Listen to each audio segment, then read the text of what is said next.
Alléluia. Alléluia. Je ne t'entends pas ce matin. Alléluia. Alléluia.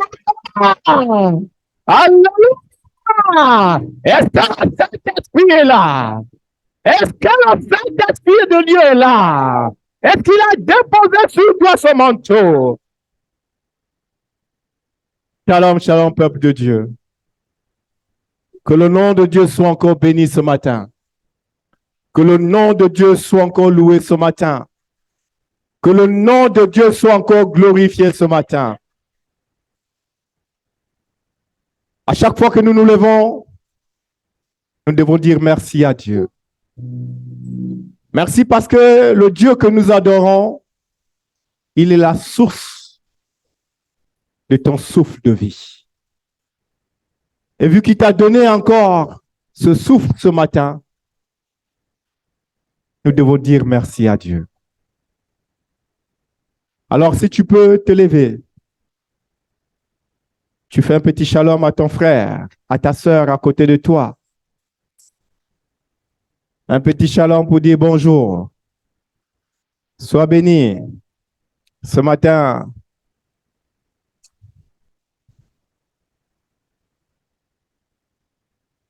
gloire à Dieu. Gloire à Dieu, que le nom de Dieu soit béni. Que le nom de Dieu soit béni. Que le nom de Dieu soit béni. Que l'Éternel Dieu Tout-Puissant puisse encore se manifester ce soir. Dites, Dieu nous fera du bien aujourd'hui. Dieu nous fera du bien aujourd'hui. Je ne sais pas toi, mais moi je sais que Dieu va me faire du bien aujourd'hui. La Bible nous dit, mon peuple périt par manque de connaissance. Mais quand tu es dans la maison du Seigneur, tu es là pour acquérir cette connaissance. Alors,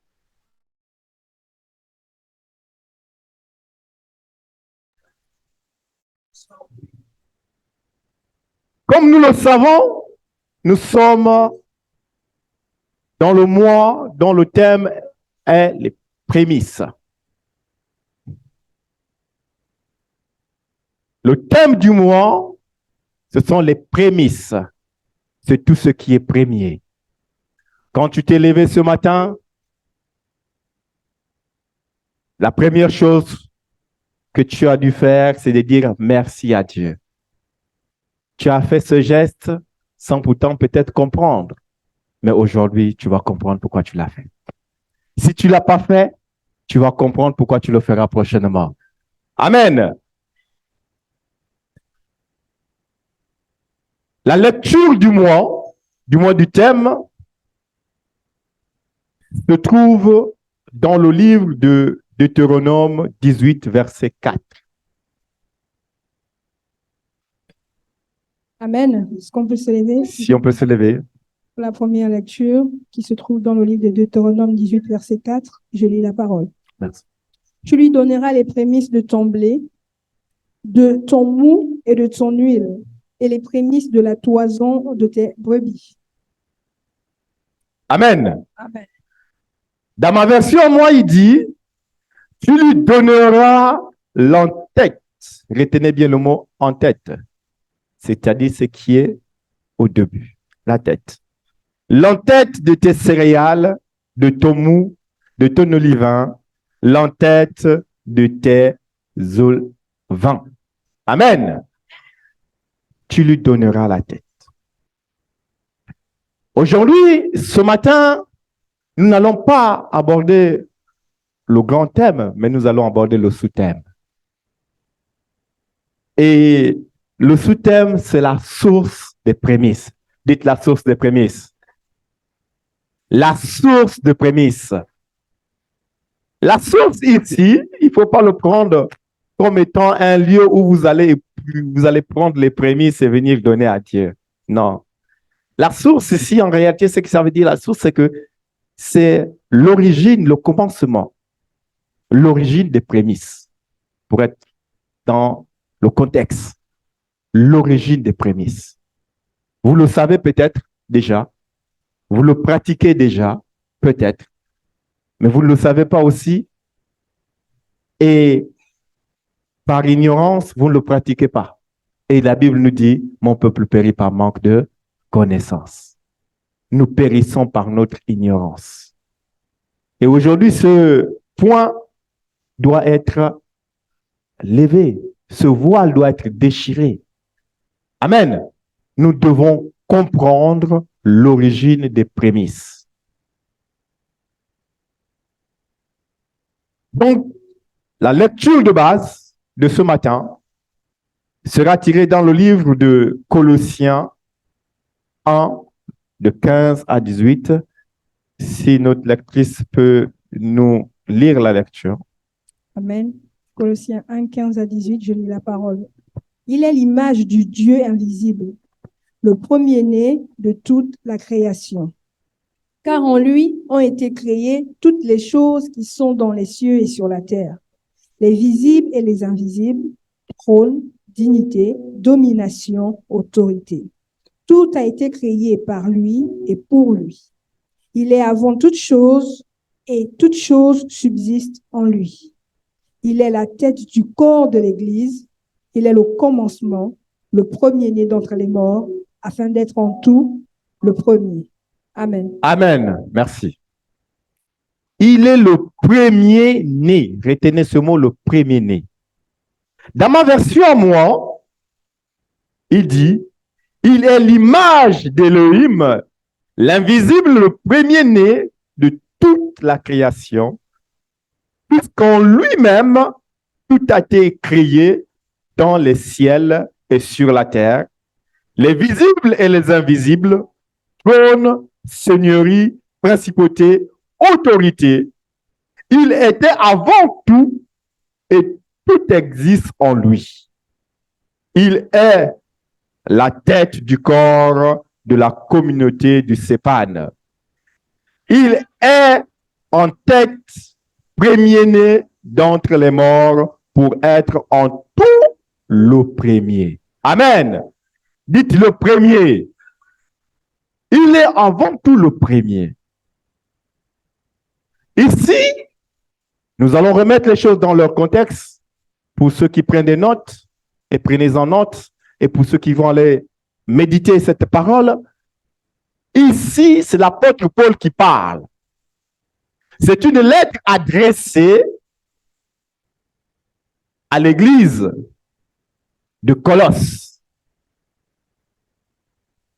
L'objectif de la lettre est de combattre une erreur qui compromettait l'unité de l'église des chrétiens de Colosse.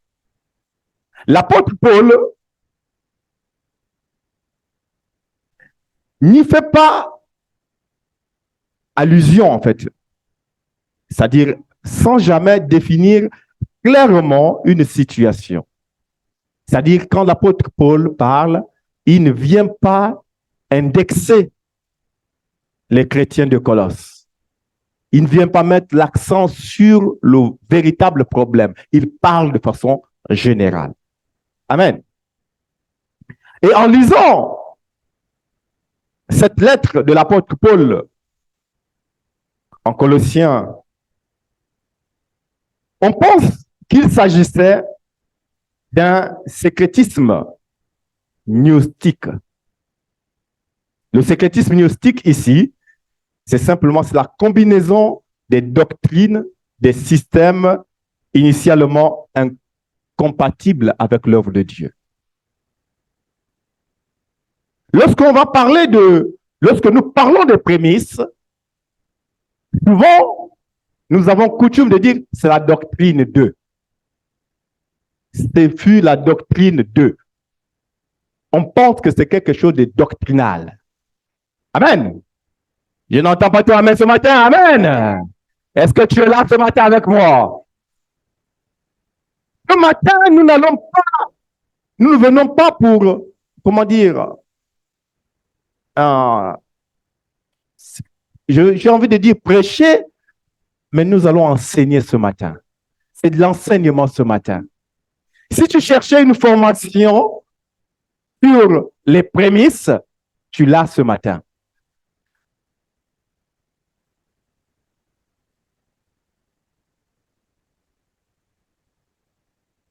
Donc, nous disions qu'il ne s'agissait pas d'un sécrétisme gnostique, d'une tendance à imposer aux convertis d'origine païenne l'observance des misvos.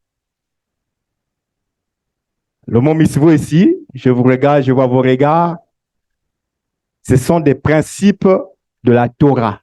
C'est-à-dire qu'on vous dit, la Bible, il est dit, en fait, c'est quelque chose un peu, ça vient un peu de doctrinal.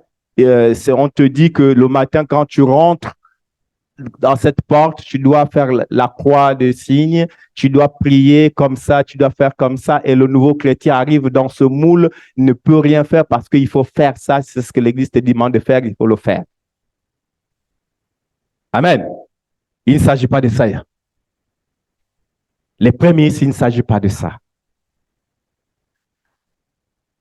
D'un ascétisme, c'est-à-dire d'une vie autoritaire, nous sommes libres dans la maison de Dieu. Dites Amen.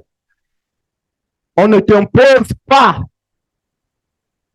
On ne t'impose pas d'être là ce matin.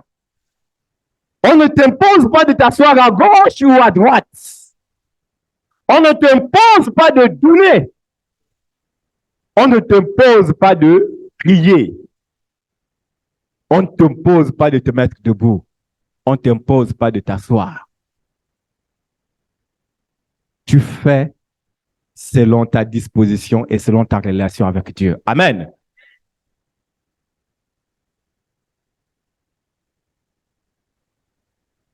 Ou encore, de la quête d'une philosophie d'essence païenne ou d'un ésotérisme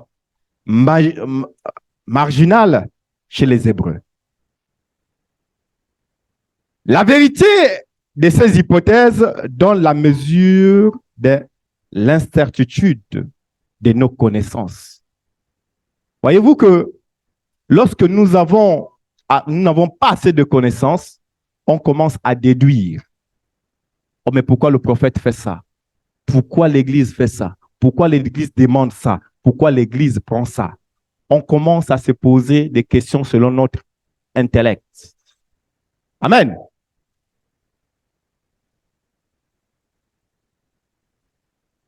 C'est pourquoi on va commencer par définir ce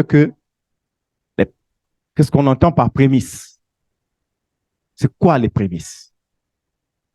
Larousse nous dit simplement que les prémices, c'est les premières manifestations de quelque chose.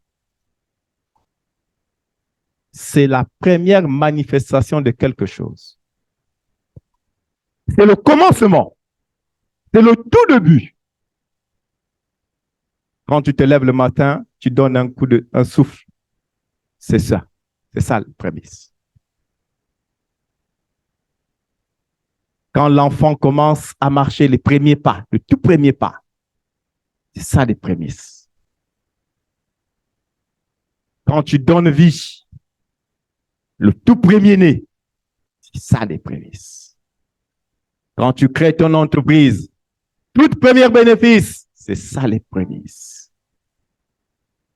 Quand tu as ton emploi, ton premier salaire, c'est ça les prémices. Amen. Est-ce que c'est aussi simple que c'est compris? Et pourtant, c'est clair et net. Mais la Bible va un peu plus loin des prémices. Il ne suffit pas d'être premier pour dire prémisse. Amen. Je m'explique dans la définition biblique. Ce sont les premiers fruits de la terre, premiers nés du troupeau, de tes animaux, si tu es éleveur, que tu offres à Dieu. C'est les premiers, ton premier revenu que tu donnes à Dieu. Les prémices prennent de la valeur lorsque tu les offres à Dieu. Tant que tu ne les as pas offerts à Dieu, ça n'a aucune valeur. Donne-moi un amen. Donne-moi un amen. Bibliquement, on parle de prémices, premier revenu, première récolte, si tu es agriculteur. Tout premier-né de ton bétail, si tu es éleveur. Tout premier salaire, si tu es salarié. Tout premier souffle de vie, si tu respires. Amen. C'est ça des prémices. Et lorsque tu les offres à Dieu, parce qu'il ne suffit pas de respirer le matin et tu y vas qu'à tes occupations, tu oublies que Dieu existe et tu dis, je fais des prémices. Non, lorsque tu t'es levé le matin, tu dis, merci Seigneur, je te donne cette journée. Tu viens d'offrir à Dieu les prémices de ta journée. Amen. Donc, en grand temps, nous allons voir le terme le premier-né. Nous allons voir, notez bien, le commencement, l'origine, la source des prémices. Est-ce que les prémices, c'est une loi? Est-ce que les prémices, ce sont les apôtres qui l'ont créé? Est-ce que les prémices, ce sont les hommes de Dieu qui ont inventé? Est-ce que les prémices, ce sont les sacrificateurs qui ont inventé? On va tout comprendre aujourd'hui. Amen. En grand temps, le premier-né. Si notre lectrice, ou avant, attends, excuse-moi. Donc, nous avons vu dans la lecture du jour, si on peut le remettre juste la lecture du jour, on dit le premier-né de toute la création. Si on peut remettre juste la lecture du jour. Colossiens 1, 15 à 18. Nous allons prendre le verset 18. Je pense.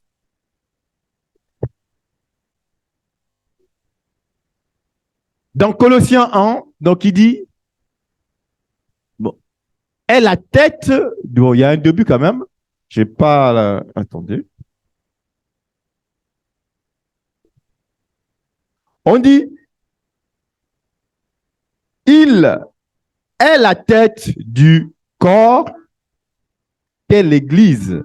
Il est le commencement, le premier-né d'entre les morts, afin d'être en tout le premier. Amen. Qu'est-ce que ça veut dire ce terme, le premier-né? Qui est le premier-né? Le premier-né, cette phrase ne signifie pas que Christ a été créé. Amen. Est-ce qu'il y a quelqu'un qui est perdu ici? Est-ce qu'il y a une personne parmi nous qui pensons que Christ a été créé?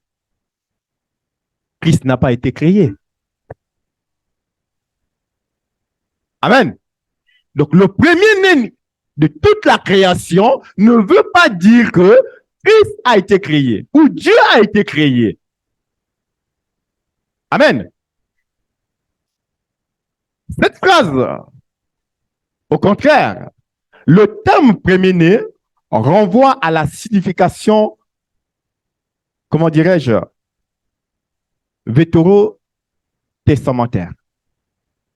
C'est-à-dire c'est dans l'Ancien Testament. Ça remonte au début de toute chose. Et nous l'avons déjà vu. D'accord? Le terme premier-né ici, et si notre lectrice peut préparer déjà le psaume 89, verset 28, nous allons bien comprendre. Le premier-né, c'est première en position. Le terme premier-né ici, c'est premier en position. C'est héritier ou encore suprême. Amen. En aucun cas, premier-né veut dire première création. Il est premier en position, premier, d'accord? Il est le suprême, il est l'héritier. Et nous allons le voir dans Psaume 89, verset 28, d'où on parle de David. Amen. Amen. Je lui conserverai toujours ma bonté et mon alliance lui sera fidèle. Et moi, je ferai de lui le premier-né, le plus élevé des rois de la terre. Autre version. Aussi, moi, je le donnerai pour aîné, très haut au-dessus des rois de la terre. Qui est David? David, c'était le Benjamin de sa famille. Amen. Lorsque le prophète Samuel est arrivé pour choisir celui-là qui doit être le futur roi, du moins envoyé par Dieu, le père de David n'a même pas pensé un moment de mettre David parmi ses aînés. Il a dit non. Il a appelé tout le monde. David était dans les champs, du moins caché, pour plusieurs raisons. Mais la première raison, c'est que David était le Benjamin. Et la loi juive de cette époque, ce n'était pas le Benjamin qui devait être le roi ou l'héritier. C'était toujours les nés. C'était parmi les grands. Alors, lui, en voulant bien faire, il a présenté que les aînés. Mais Dieu est venu prendre le Benjamin pour l'élever au-dessus de ses aînés, pour le mettre au-dessus de tous les rois. Autre point, encore qu'on pouvait voir quand vous allez le découvrir, c'est la naissance de David. On ferme la parenthèse sur cette naissance de David. Amen. Donc, le premier ici, c'est la position que Dieu, c'est la position. C'est la position de Dieu. C'est la position de Dieu. 1 Jean 1, verset 1. La position de Dieu. Comme ça, on va être dans le sujet, on va comprendre dès le départ et vous allez comprendre tout ce qui vient après.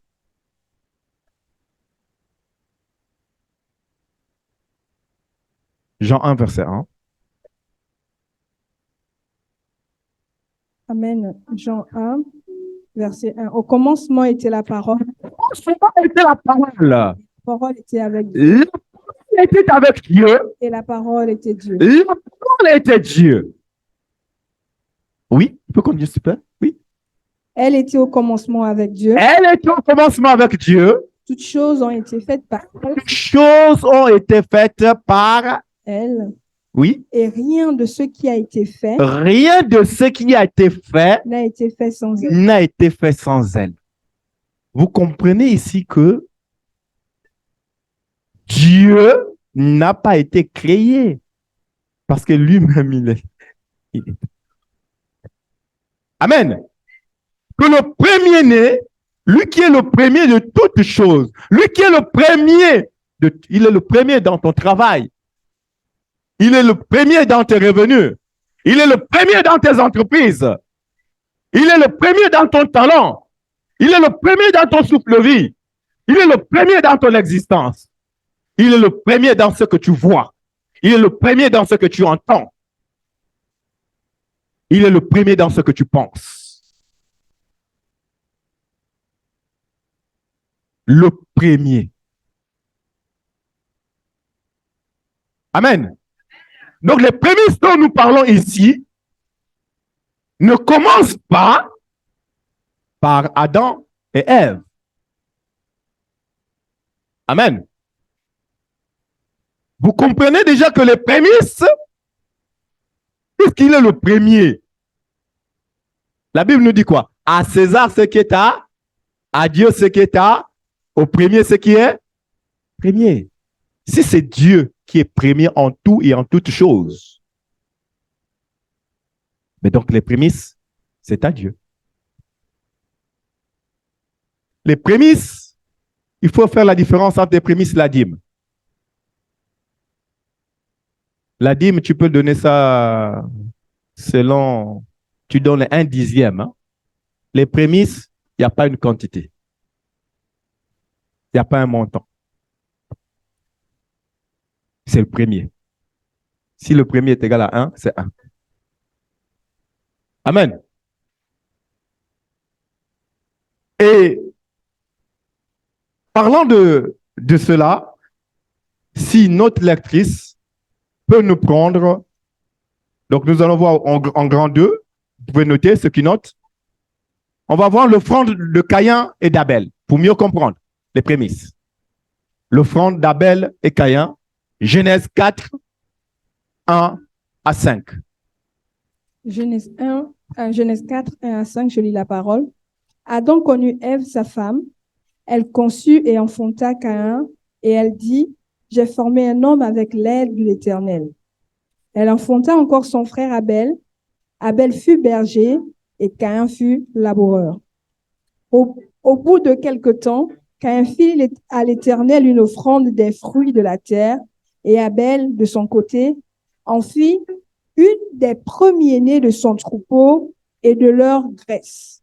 L'Éternel porta un regard favorable sur Abel et sur son offrande, mais il ne porta pas un regard favorable sur Caïn et sur son offrande. Caïn fut très irrité et son visage fut abattu. Amen. Amen. Je ne vous entends pas ce matin. Amen. Est-ce que vous êtes là avec moi ce matin? Est-ce que le peuple de Dieu est là ce matin? Comment expliquer cela? Je vais lire dans ma version.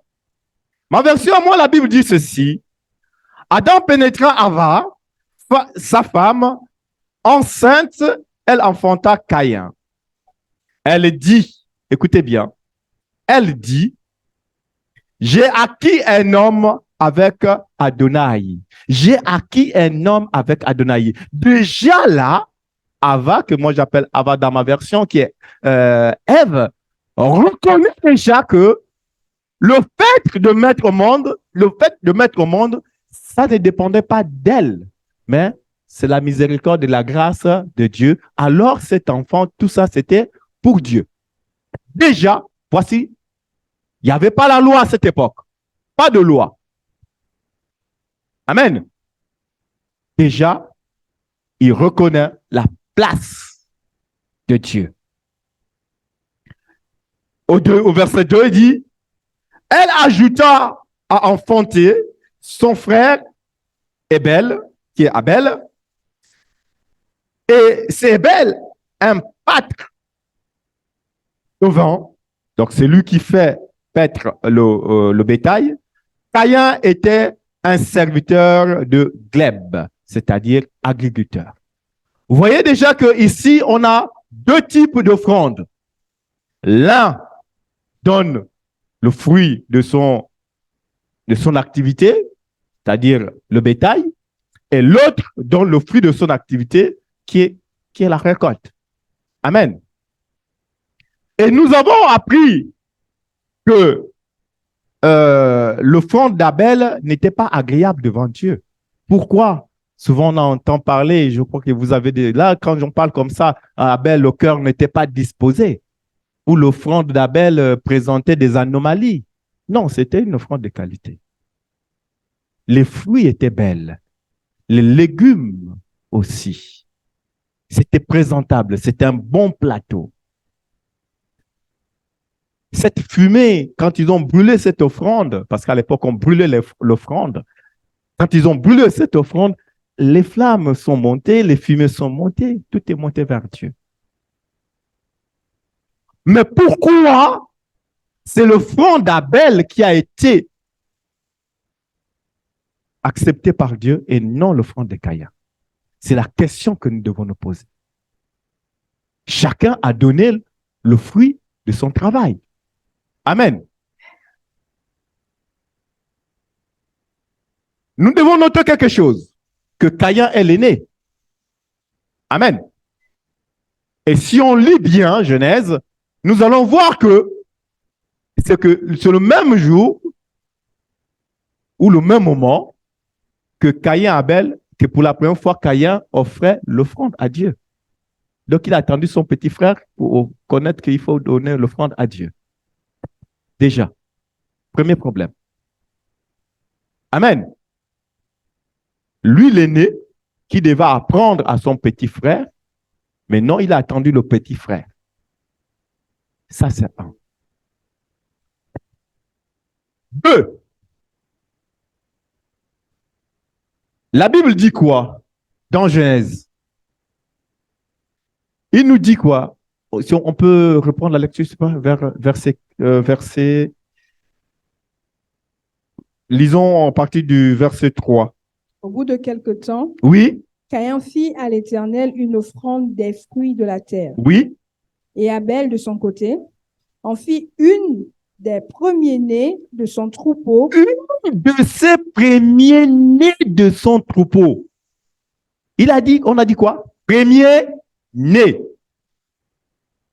Le premier-né de son troupeau. La Bible ne nous dit pas que ici, Abel a offert à Dieu la première récolte. Deuxième point. Oui. Et de leur graisse. Et de leur graisse. Pour la génération actuelle, lorsqu'on vous donne la graisse, tu dis non, je ne mange pas la graisse parce que ça va me donner du poids, etc. Vous jetez la graisse. Mais quand vous allez au marché, comment on appelle, le salon de l'agriculture, vous voyez les bovins, les vaches là qu'ils amènent là, ils sont bien potelés, pleins de graisse, bien entretenus. Vraiment, on sent que le mec, il a passé 1 an, 2 ans, 3 ans sur son bovin pour qu'il soit présentable. Il a bien engraissé, comme on dit, il a bien mangé. D'accord? On n'amène pas des trucs maigrichons, etc. Donc, il a donné quelque chose de qualité. Le premier-né est bien avec une bonne qualité.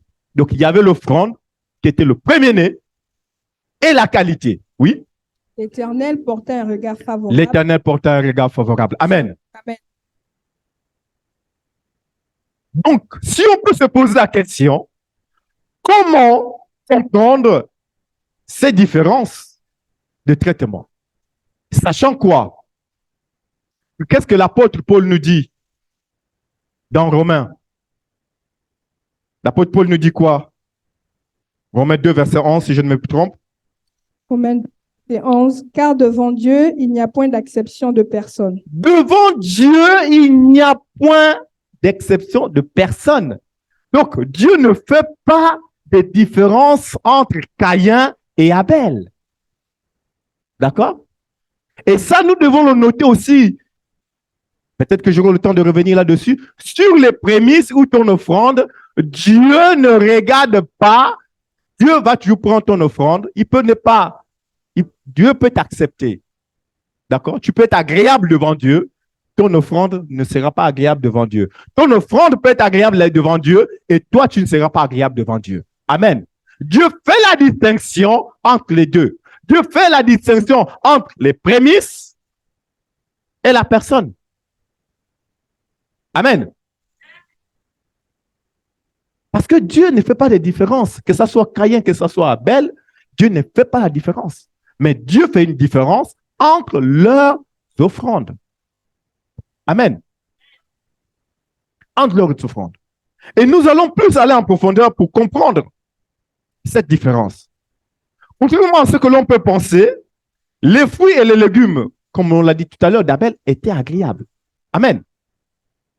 C'était bon, c'était présentable, c'était de qualité, du moins. D'accord? Mais ce n'était pas la première récolte. Et c'est ce que Abel a compris. Le Benjamin, du moins le petit frère, c'est ce qu'il a compris. Il a compris qu'il fallait offrir à Dieu, donner à Dieu ce qui était à Dieu. En fait, Caïn n'a pas donné à Dieu ce qui lui revenait. Caïn a donné à Dieu ce qui appartenait à Caïn, mais il n'a pas donné à Dieu ce qui était à Dieu. Et c'est ce que Abel a compris. Le premier-né On entend par là, dans chaque bergerie, ça veut dire que Abel est parti dans chaque bergerie. Il a pris le premier né qui était bien, il a donné à Dieu. Il ouvre les brebis, il prend les vaches, il prend les ânes, il prend. Il a pris que des premiers, parce qu'il a dit que ça appartenait à Dieu. Amen. Et par cette action, cette offrande d'Abel, on peut voir aussi une révélation. Que quand on va parcourir la Bible plus tard, vous allez comprendre que tout ce que Dieu n'a fait après, c'était déjà annoncé par l'offrande d'Abel. Cette révélation que Caïn n'avait pas, par exemple, or Abel, en offrant le premier-né, il reconnaît premièrement la priorité de Dieu dans sa vie. Quand tu offres le premier, tu reconnais la priorité de Dieu dans ta vie. Voilà pourquoi quand tu te lèves le matin, ton souffle de vie, tu dis merci Seigneur parce que tu reconnais en ce moment la priorité de Dieu dans ta vie. Quand tu as ton premier emploi, tu offres à Dieu, tu dis tu reconnais la priorité de Dieu dans ce que tu as.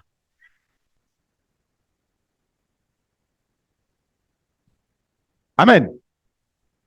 Abel a reconnu la priorité de Dieu dans sa vie. Il a reconnu également le droit de propriété de Dieu.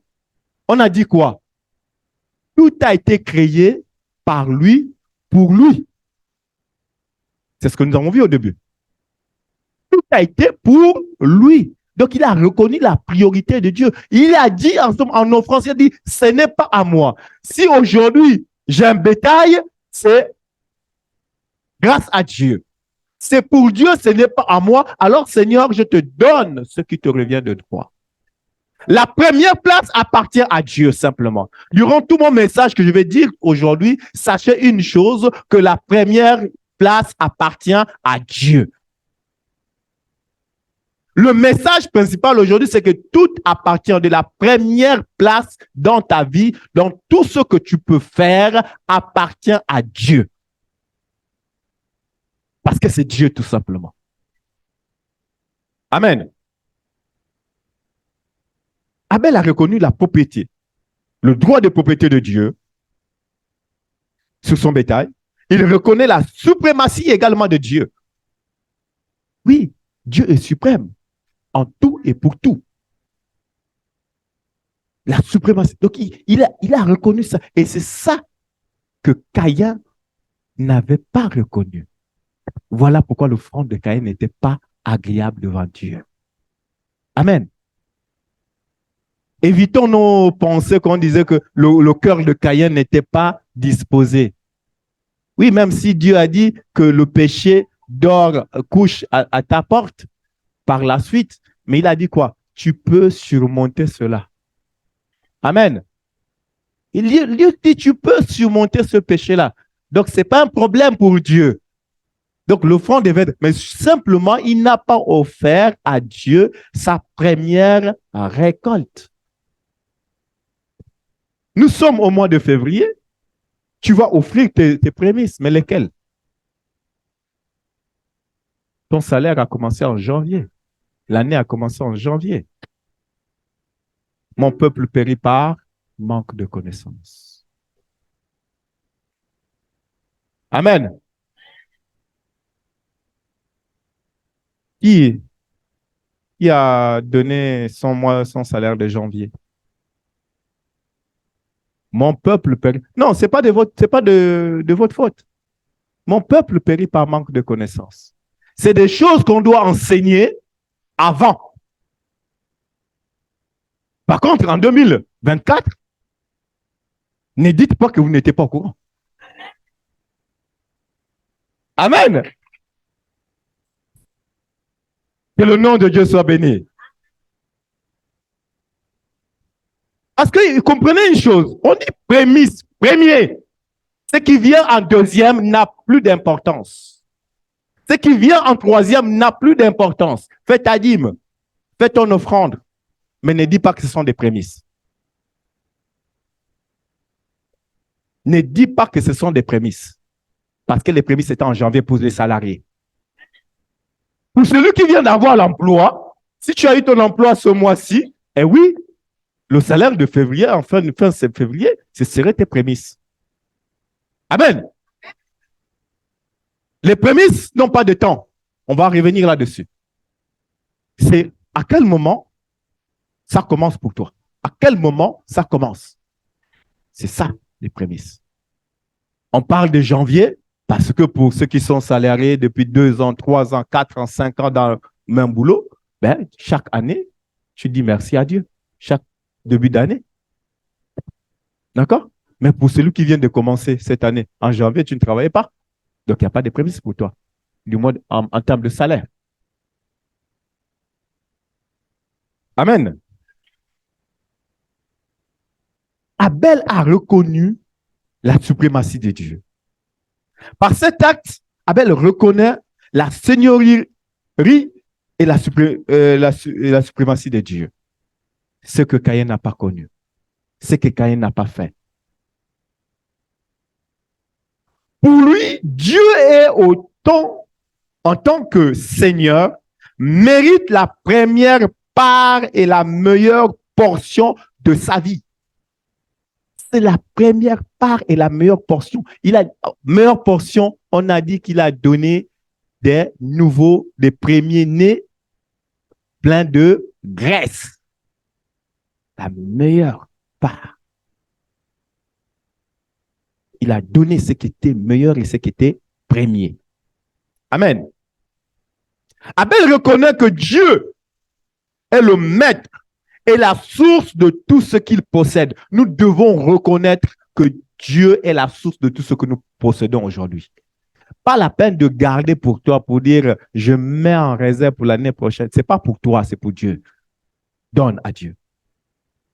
Donne à Dieu. Amen. En lui donnant le premier, Abel lui donnait en tout ce qui lui revenait de droit. Il a simplement donné ce qui revenait de droit à Dieu. Dieu est le premier, il prend les premiers, il donne à Dieu. Les premiers, ce n'est pas pour toi, c'est pour Dieu. Amen. Nous allons maintenant voir au grand 3, pour ceux qui notent, les prémices dans l'Église. Parce que c'est ça le gros problème aujourd'hui. C'est les prémices dans l'Église. L'offrande d'Abel, avant, on le brûlait. Amen. Il brûlait l'offrande. Est-ce qu'aujourd'hui, on brûle encore les offrandes? Amen. Est-ce que le peuple de Dieu est avec nous aujourd'hui? Est-ce qu'aujourd'hui, on brûle encore l'offrande? On ne brûle plus l'offrande. Pourquoi on ne brûle plus l'offrande aujourd'hui? Nous devons comprendre que les prémices, ce n'est pas une histoire de l'Église. Ce n'est pas une recommandation de l'Église. Les prémices, c'est simplement Dieu. Si tu es là pour Dieu, alors tu es là pour les prémices. Tu es là pour les prémices. Ce qu'il faut comprendre est que les prémices n'ont pas commencé dans l'Église. Ça, nous devons le comprendre. Nous voulons dire comprendre la source des prémices. Des gens l'ont compris. Est-ce qu'il y a quelqu'un qui n'a pas compris la source des prémices? Je suis là, je peux répondre. On n'a pas assez de temps, mais on va avoir du temps pour ça. La source des prémices, du moins le commencement des prémices, ne commence pas dans l'Église. Le commencement des prémices, ou moins les prémices, c'est Dieu. C'est le commencement de toutes choses. Et les prémices, c'est pour Dieu. Les prémices, c'est en Dieu. Amen. Et pour cela, si notre lectrice peut nous prendre Exode 13, verset 2. Verset 2. Oui.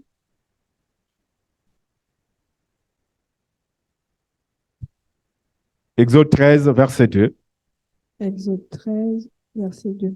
Et Consacre-moi tout premier-né parmi les enfants d'Israël, tant des hommes que des animaux, il m'appartient. Consacre-moi, c'est Dieu qui parle là. Consacre-moi tout premier-né des enfants d'Israël, tant des hommes que des animaux.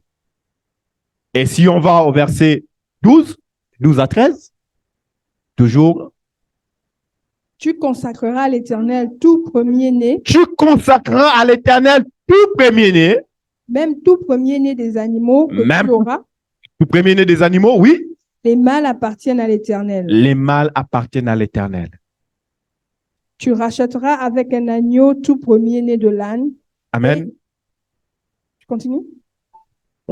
Oui, vas-y, continue Et parce qu'on va si- parler du rachat après. Et si tu ne le rachètes pas, tu le briseras la nuque.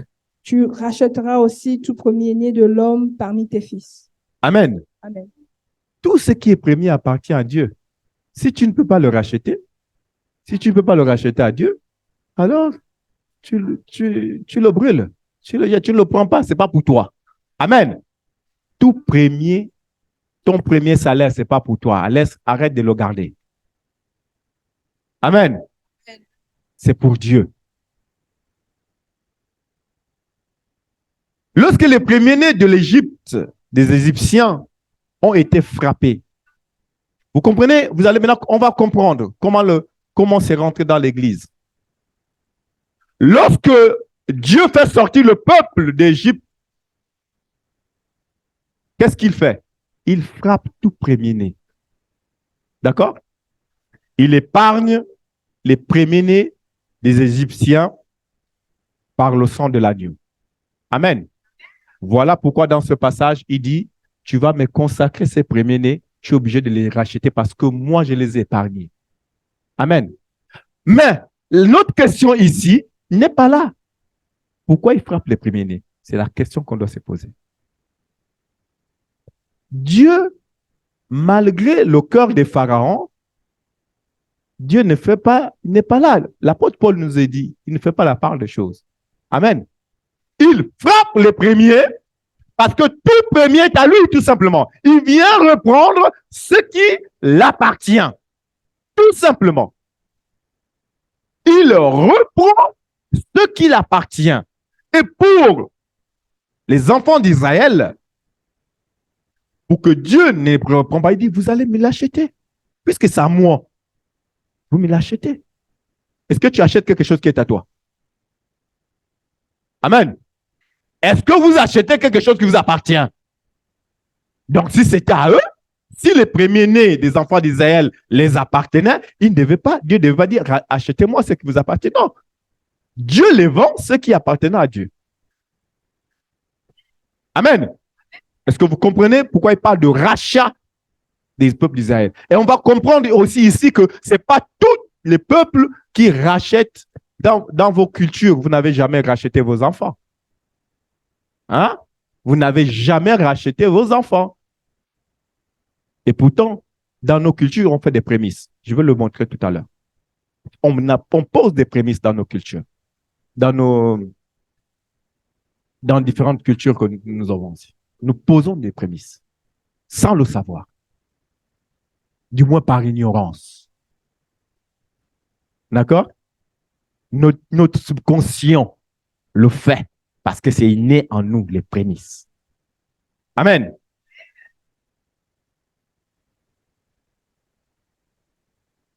À cause de ça, Dieu demande, puisque j'ai épargné vos enfants, j'ai épargné les premiers qui m'appartenaient, vous, peuple d'Israël, vous allez maintenant les racheter.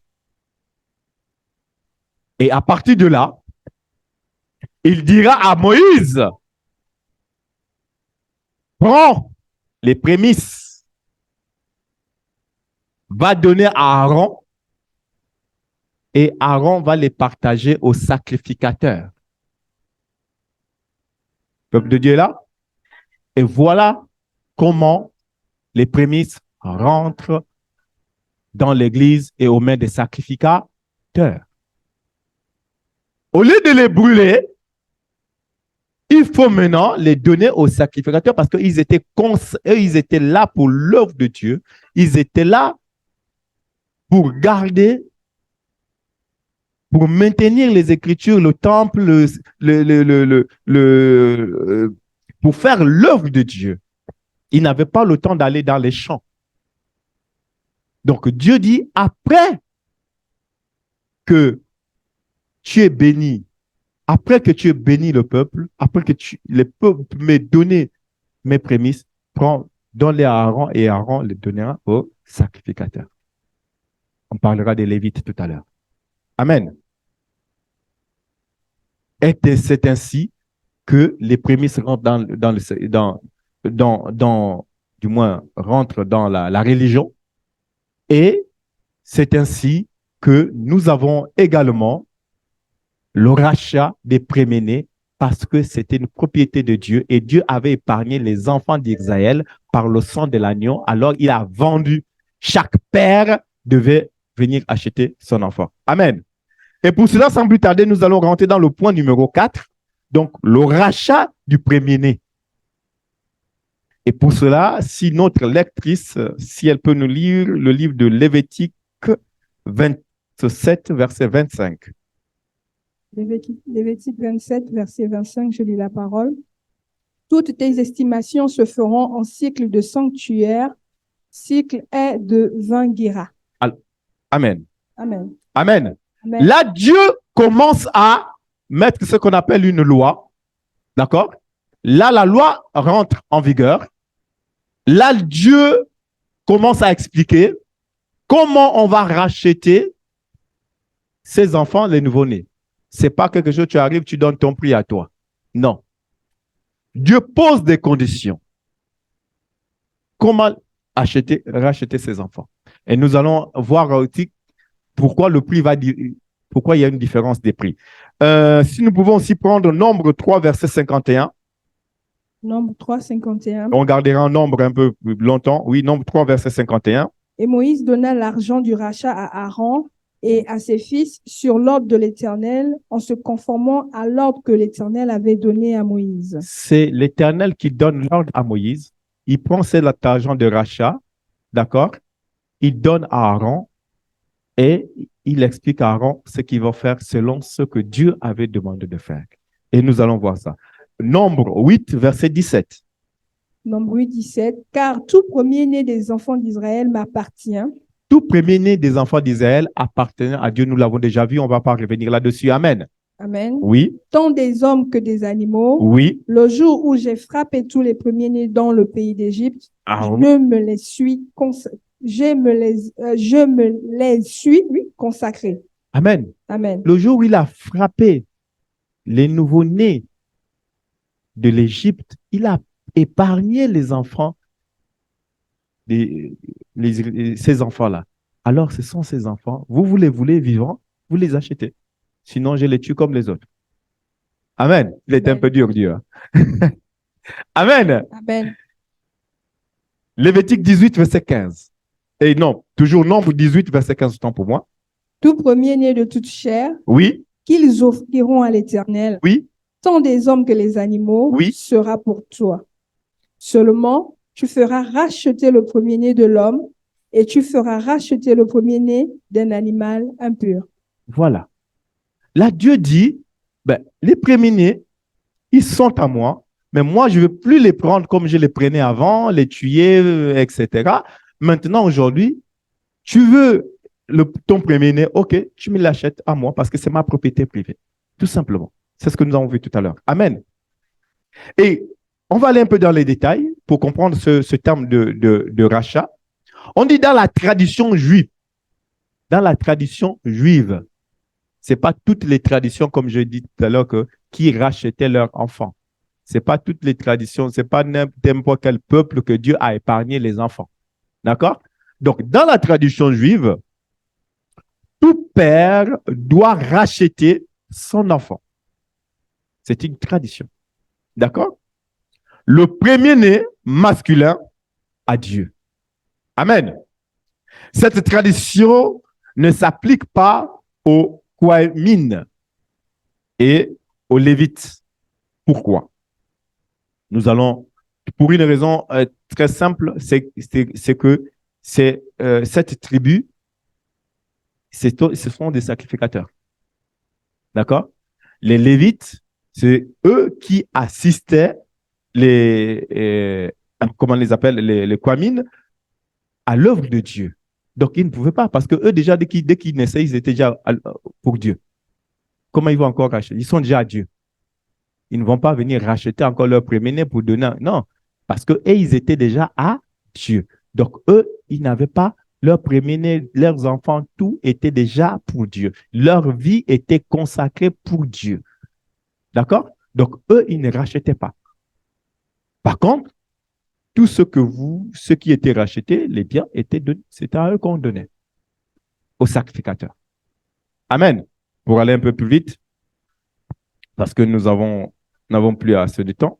Donc, le premier-né de fils d'un Lévite ou d'un Cohen n'est pas racheté. Amen. Maintenant, nous allons voir plus rapidement, et ça, c'est ce qui nous intéresse. Je pense que ça vous intéresse aussi, l'utilité de vos prémices que vous donnez à l'Église. Parce que souvent, on ne donne pas les prémices parce qu'on voit le prophète, il devient riche, milliardaire. L'homme de Dieu devient riche, milliardaire. Toi, tu continues à donner, tu es toujours pauvre. Tu te dis, mais il y a un problème. Amen. Et du coup, tu ne veux plus donner. Mais c'est pas au prophète que tu donnes. Si le prophète l'utilise mal, tu dois comprendre qu'il a mal utilisé, par contre. Parce que nous trompons aussi. Et beaucoup des hommes de Dieu, soit ils font exprès, amen, soit ils font exprès, avec la connaissance qu'ils ont, dans l'utilisation de ces prémices. Et donc, ils s'en s'accaparent pour eux. Mais c'est leur affaire entre eux et Dieu. Toi, tu continues à donner tes prémices. Amen. À quoi servent, en fait, les prémices? Les prémices, qu'on appelle ici, en même temps, on l'appellera l'offrande, ça sert à quoi? L'offrande est mise au service de l'Église. D'accord? Par exemple, pour soutenir les missions. Aujourd'hui, on a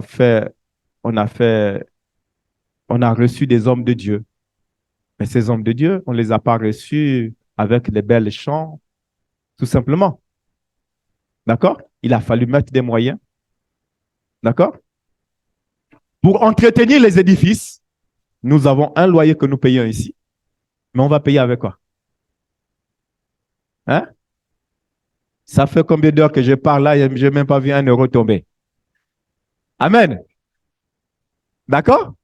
Donc, soyons réalistes. Donc, ces prémices servent à l'avancement de l'œuvre de Dieu. D'accord? Les prémices sont aussi données aux pauvres, à l'aide aux personnes. Nous avons ici des étudiants qui, quand ils finissent de prier, Seigneur, Seigneur, Seigneur, ils rentrent chez eux, ventre affamé. Comme on dit, ventre affamé n'a point d'oreille.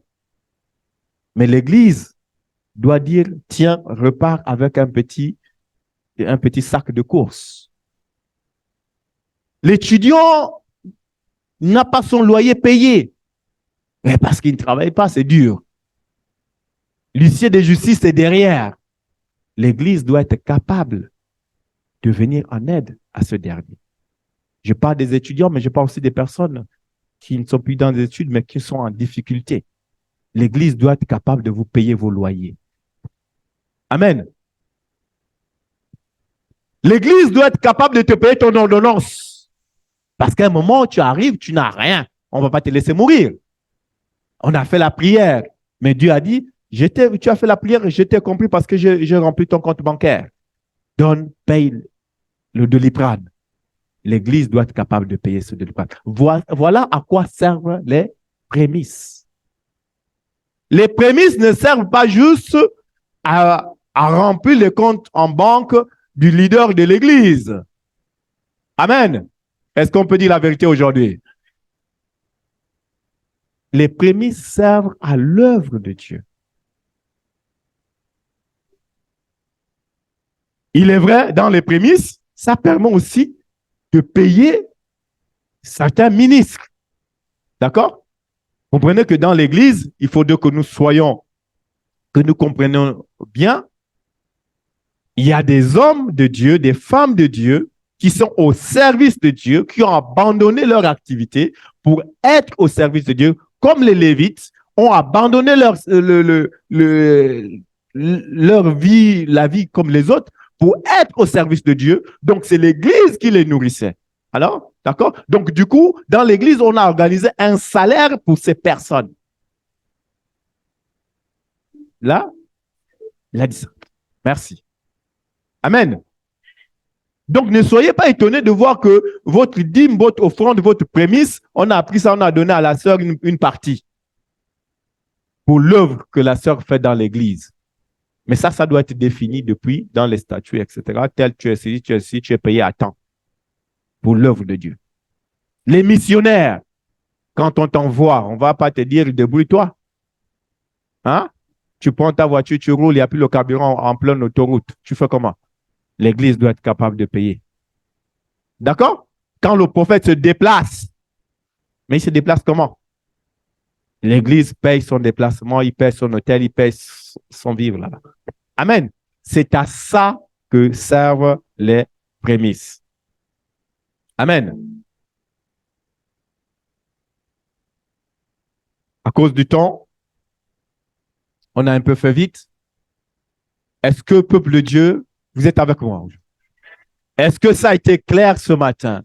Est-ce que nous comprenons maintenant l'objectif des prémices? Est-ce que nous comprenons maintenant d'où vient, pourquoi la notion de prémisse?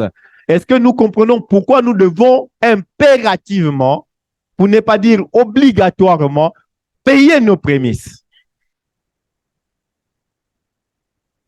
Les prémices, c'est quelque chose entre toi et Dieu. Et je voudrais ajouter ceci, avant de finir.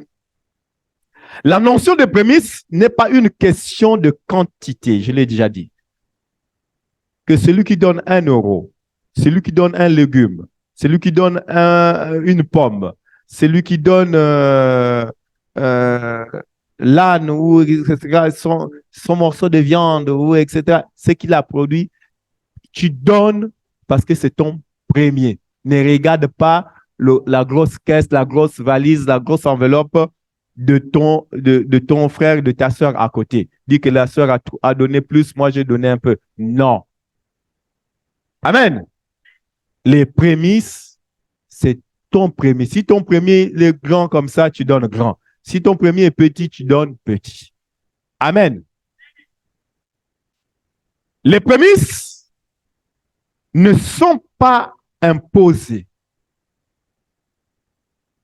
Dites-moi amen. J'ai dit tout à l'heure que les prémices étaient obligatoires. Mais les prémices ne sont pas imposées. C'est obligatoire, mais ce n'est pas imposé. Du moins, c'est imposé, mais ce n'est pas obligatoire. Il n'y a que les philosophes qui peuvent comprendre ça. Amen. Oui, je te dis, ce n'est pas imposé, parce que c'est une relation entre toi et Dieu. Si tu reconnais que Dieu est le premier dans ta vie, c'est obligatoire. Tu le fais parce que c'est pour Dieu. Mais si toi, tu t'en fous de cette relation, pour toi, tu penses que si tu existes, c'est par ta force. Si tu as travaillé, c'est par ta force. Si tu as acquis quelque chose, c'est par ta force. Mais ce n'est pas obligatoire. Amen. On est d'accord ou pas? Ce n'est pas obligatoire. Si pour toi, tu n'as aucune considération de ce que Dieu fait dans ta vie, alors ce n'est pas obligatoire. C'est pourquoi Dieu ne t'impose pas les prémices. Les prémices, c'est un acte de foi. C'est un acte de foi. Quand tu dis, Seigneur, je te donne tout. Je te donne toute ma vie. Je te sers. Demande à toi. Mais quand tu arrives aux prémices, Seigneur, réfléchissons un peu. Hein? Il faut faire attention avec les mots quand nous disons, quand nous louons, quand nous crions. C'est ça les prémices, c'est un acte de foi. Nous vivons dans un pays où, avant même que tu n'aies ton salaire, on t'a déjà coupé la moitié du salaire par des impôts. Nous vivons dans un pays où si tu n'as pas 1 euro, l'huissier de justice est déjà devant ta porte. Mais là, tu vas prendre tout ton salaire, tu vas les donner. Si ce n'est pas la foi, ça, dis-moi un peu.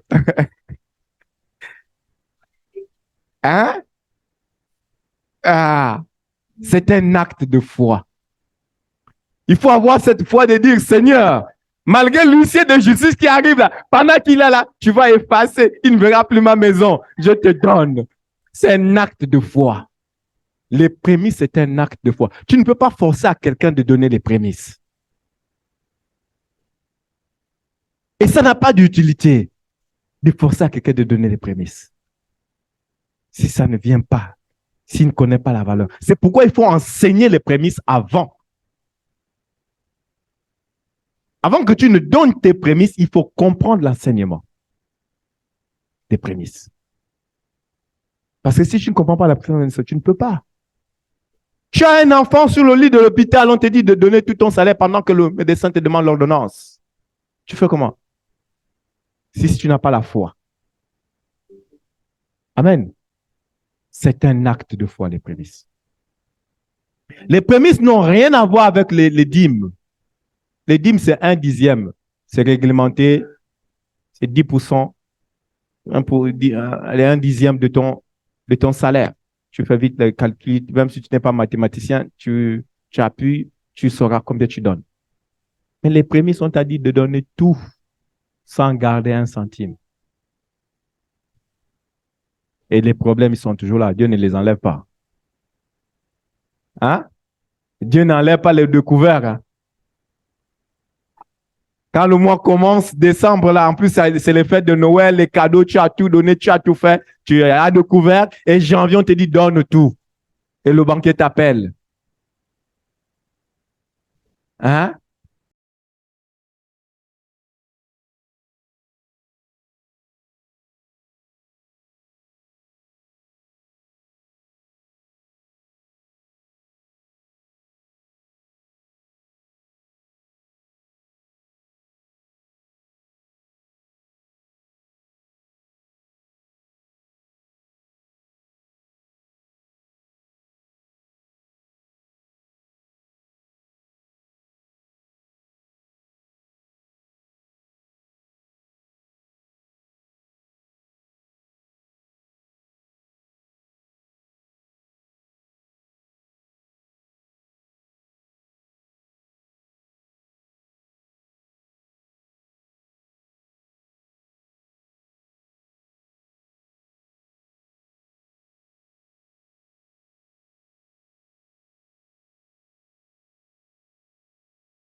marche dans le froid.